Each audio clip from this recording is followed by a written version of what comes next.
Welcome to the Probability and Statistics course. Today's lesson is on regression assumptions. In our previous lesson, we saw how to find relationships between two variables, between two samples. Now, we have seen how to calculate the correlation coefficient, which would show us if there is linear relationship between two sets of data, and if there is, how strong it is, and if the line would be upwards or downwards. Now, we have also said that when we are calculating the regression line, we make some assumptions. In this lesson, we are going to see what these assumptions are and how we can check them. So, the assumptions are made for the errors, and we are going to see what the residuals are, and check for normality, constant variance, and independence. Also, we are going to see what the outliers are and transformation on Y. Let's remember again how we calculate the regression line. As we have seen, we assume that, first of all, we start by plotting our data, by creating a scatter plot. If we see that the data seem like having a relationship, a linear relationship, then we try to calculate the line, the best line that passes from this data. Best meaning, as we said in our previous lesson, that the distances of the data from the line would be minimum overall. Now, for this set of data, we have calculated the regression line here, given here, and we can calculate the residuals, as we have said, by substituting here the estimates of the parameters of the line A plus Bx. So we first calculate A and B, as we have seen. We first estimate A and B, as we have seen. And then where we have A and B, we substitute by the estimates and we obtain the residuals. So what the residuals actually are, they are estimates of the errors. Now, all the assumptions we are going to see are for the errors. We assume that errors have some specific characteristics. Because, of course, the errors are unknown, what we do is that we calculate the residuals, the estimates of the errors, and we are going to check the assumptions for the errors. We are going to check the residuals. And if the residuals seem, the assumptions seem okay for the residuals, then we are going to conclude that errors have the same follow the same assumptions as well. So, the assumptions are that, first of all, the errors, and in our case the residuals, follow a normal distribution with mean 0. Also, they have constant variance. That means that the variance would not change with respect to time, it will remain the same. And finally, that they are independent. Let's see now, one by one, these assumptions, how they can be checked.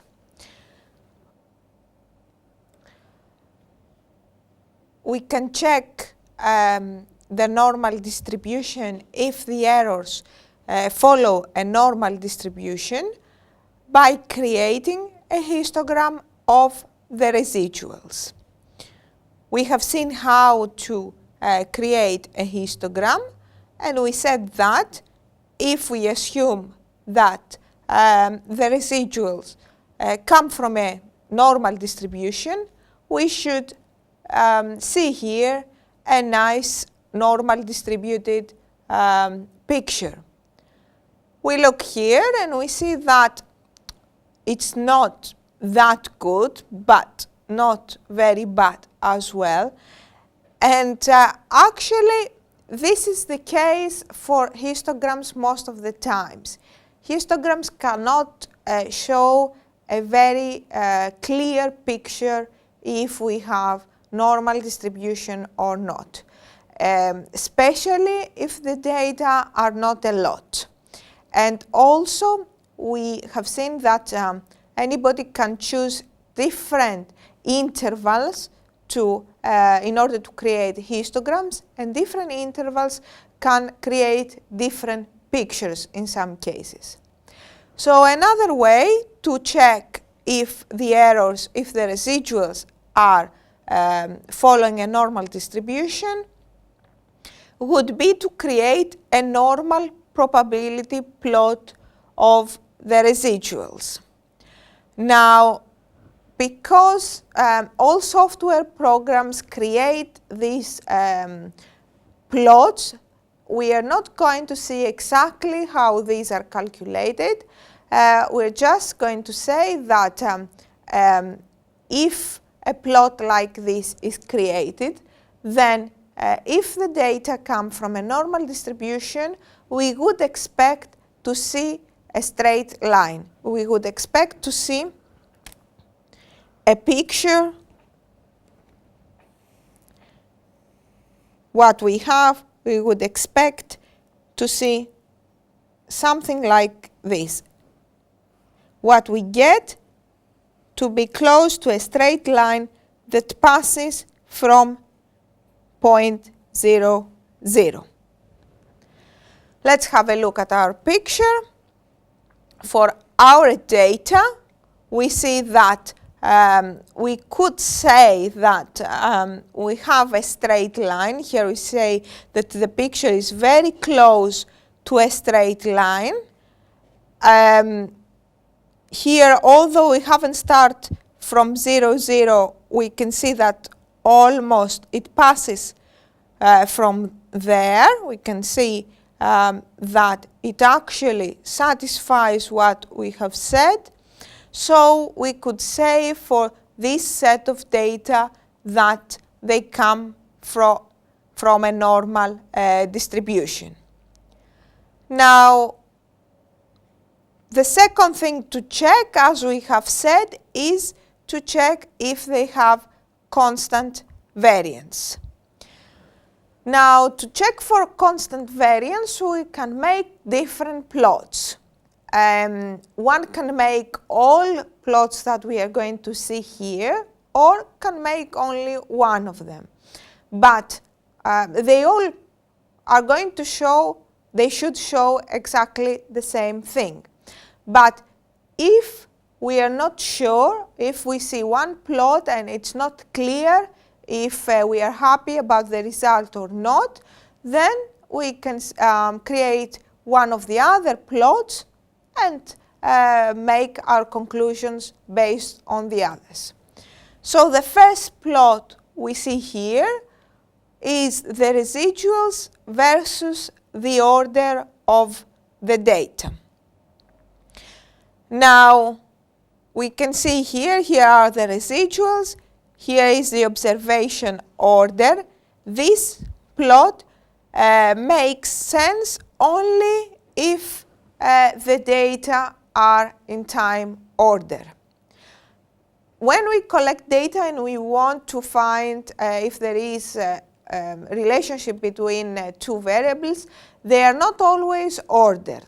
We have said that, for example, if we want to find the relationship between the weight and the height of a group of people, we have no time order there. If we change the order of the data, there shouldn't be any problem with the regression line. But if, for example, we collect the temperature of each day, the average temperature of each day, and we write down, depending on the day that we measure the temperature, then there we have a time order. So if there is a time order in our data, we could create we could have this plot. Now, in this plot, we see we shouldn't be seeing a picture. We shouldn't be seeing a special relationship between the data plot here. And also they should look like they are between two lines. That is, we can make a picture here. We would expect to see, in the best case, something like this. So no clear picture, and we remain between two imaginary lines. Something like this is not correct, as although we have a picture like here, we do not remain between two lines parallel to the x-axis. The two lines should be parallel to the x-axis. So in this case, if we see a picture which doesn't show us some specific form of the data, and if they stay between, let's say, some value, some low value and some high value, then we say that we have a constant variance. Now, another plot which can show us if there is constant variance is if we plot the residuals versus the fitted values.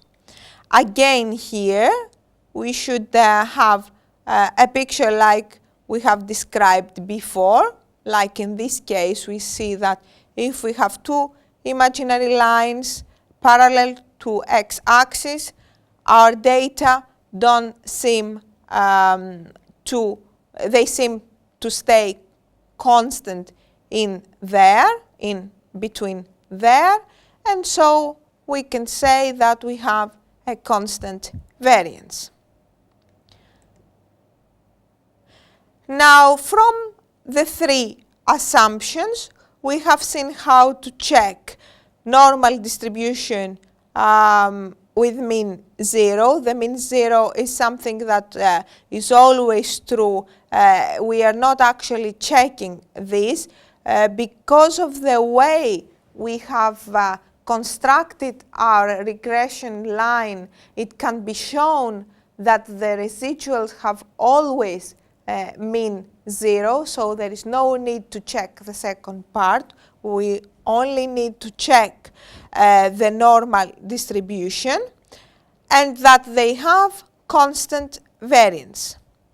Now, there are methods to check if the residuals are independent. But in all the cases, we need to have in mind what sort of dependence or independence, what sort of dependence are we checking for. There are different methods. for each case, so we are not going to see any here. Depending on what data, what kind of data we have, then we can choose the proper method in order to check for independence. Outliers. The final thing to check the data are if there are any outliers. Now, the outliers can easily be seen if we have a scatter plot of our data. It is important that we have a look if there are outliers before we start our before we calculate our regression line, because we know that the outliers most of the times may affect our results. So then we can do all the analysis, we can obtain our results, but always have in mind that something may not be correct. Let's see a case here. We have a case, it's called, we have an outlier, it's a large residual. We see here that although our data seem to follow a straight line, which would pass like here in the data, there is a point which actually, if we calculate the best line, would affect the best line, and instead of showing us a line that passes from here, would show a line like this. This, of course, as it can be seen, would not be the proper line for this data, and so we are talking about a large residual. We are talking about a point which would give us a big difference from the line if we had the correct one. Now, if we had plotted our data from the beginning, we would have noticed that point, and we would have to analyze more to find out more about the data. So if, for example, we check that point and we find that is a wrong, we haven't written it down correctly, it's a wrong measurement, then it should be excluded from our dataset. But that's only the case that we are certain that it's a wrong measurement. If the measurement is not wrong, then it should not be excluded from the data. And actually, in most cases, data points like this, irregular data, can give most of the information to an analyst. That means that if we have some idea that something should happen, we can check if our assumption is correct. But if we have even one point that tells us that what we are saying is not correct, then we have a lot of information about and to check more about our theory. So a point which doesn't follow the rest of the points is not always a wrong measurement. It should be treated very carefully. Now, another point which could influence our line in a positive way this time would be if we have some data which actually may not, they may not have any relationship between them, and then a point can show that there is a relationship between them. Then this point would cause an influential observation. Let's make another plot to understand this more. So, if we are looking at some data, let's say here, which, as it can be seen, they don't seem to be related in some way, and then we have one point up there, and we calculate the regression line, what happens is that because this is a very large number compared to this, our correlation coefficient may show that this line actually is a very good fit to the data. So we have found that there is a relationship between y and x variable, but we see from our picture that there isn't. So when we calculate the correlation coefficient, or when we find the regression line, we should first, as we said, create a scatter plot. We should first have a clear picture of what's happening, and then what actually our calculations do are confirming or not what we think is correct. But we should never do any calculations without having a picture of our data.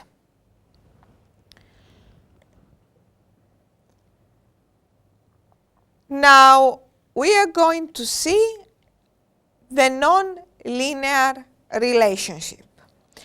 We said before that in many cases we may have other kind of relationships between data sets. We may have some kind of non-linear relationship. We find here, we see here some data which they are here following the blue dotted line. These are the data. And if we try to pass a line from this data, we see that actually it's not a good one for this kind of data. Again, we have some kind of relationship. We cannot say that the data are not related. They are related, but the best relationship we can find for this data is not the linear one. We should investigate more what's happening.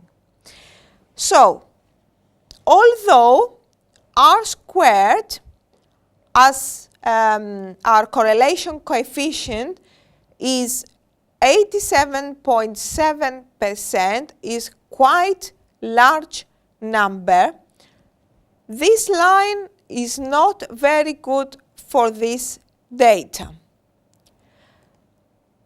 And this can be seen if we try to check the assumptions of the residuals. We'll see that the whole analysis is failing on the assumptions. First of all, the histogram. We create the histogram and we see that we have a clear picture that the residuals do not follow a normal distribution. It looks more like an exponential one. Even if we create the normal probability plot, we see here, we observe a curve at this part. So we do not have a straight line as it should be if the residuals were coming from a normal distribution. Also, the plot of the residuals versus the fitted value, we see here we have chosen the fitted values, not the time order, because for our data we have not talked about any time order, so it's better if we use the fitted values.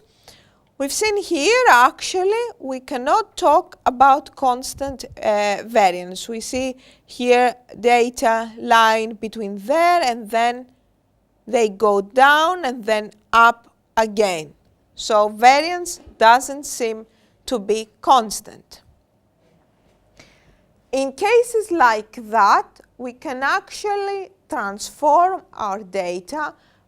We can calculate y in a different way in order to obtain a new data set that may have a linear relationship with a variable x. Let's see in this case what happens.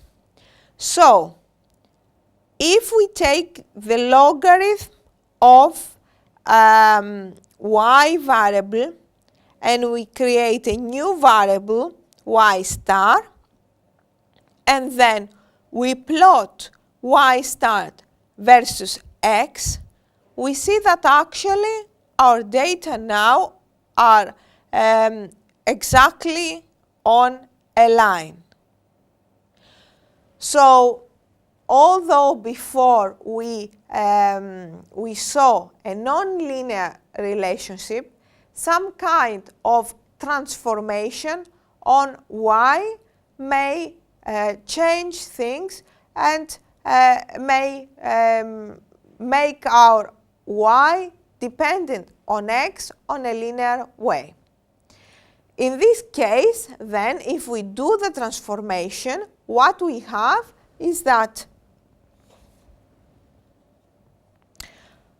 whereas we had variables y and x, now we would have a new variable y star, which is the logarithm of y, and again x, and we can, as we say, regress now y star, the new variable on x. Then what we are going to have is we obtain a line which will be for the y star.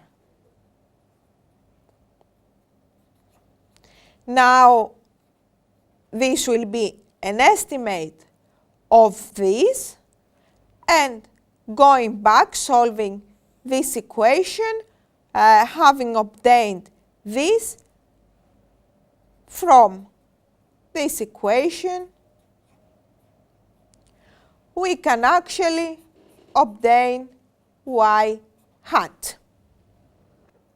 So now that we have seen most of on regression, let's summarize exactly what steps we should follow where we want to find the relationships between data sets. We have that we measure two variables. We are talking about two variables, so we measure variables x and y. We collect data from same group of people.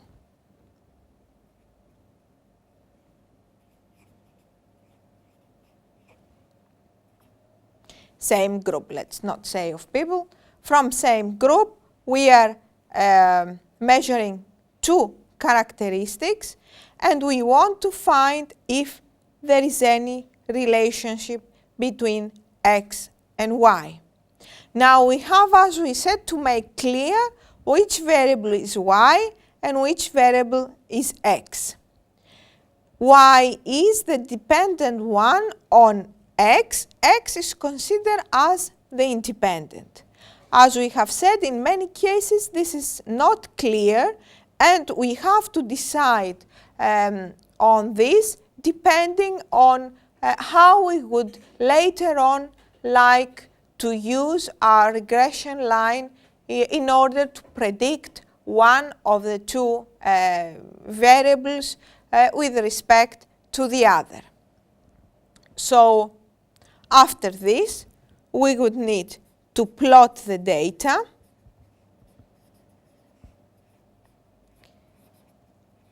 As we have said, plotting the data is very important, as we can have a first idea about what's going on. We can see if there is a linear relationship, if there is a non-linear relationship, or if there is no relationship at all. Also, by plotting the data, you can see if there are any outliers.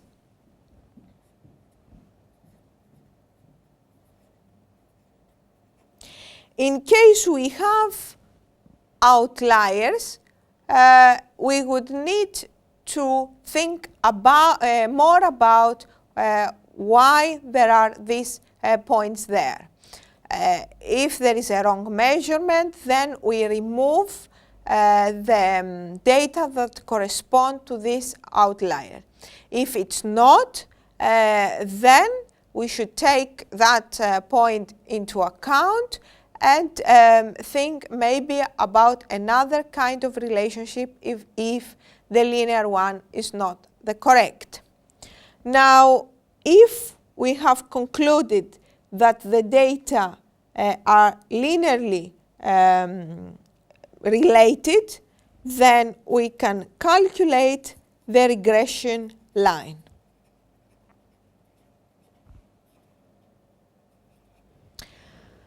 We can calculate the regression line the way we have seen. We are looking for the best line passing from our data. We have said that best meaning that the distances from the line, the distances of the points from the line are minimized. And then we can calculate as well the correlation coefficient.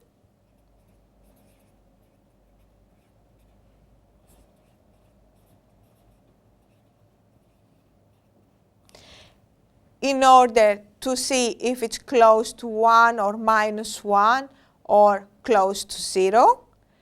And finally, we should check the assumptions on the errors. Even if the regression line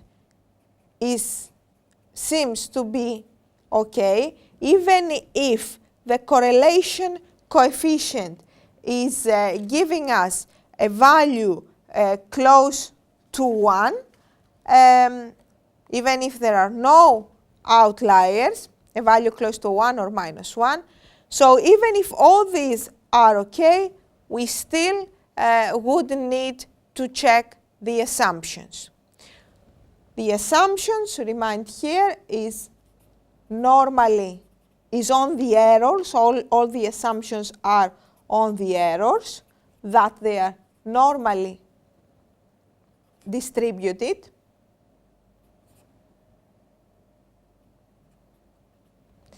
That they have constant variance.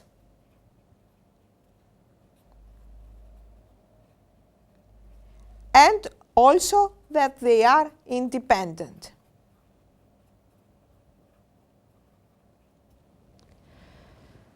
So after doing all this work, then we can actually use the regression line in order to make predictions. So our regression line given by y equals a plus bx can give us a prediction for y given some value x. We should be very careful how we use the prediction, the regression line in order to predict.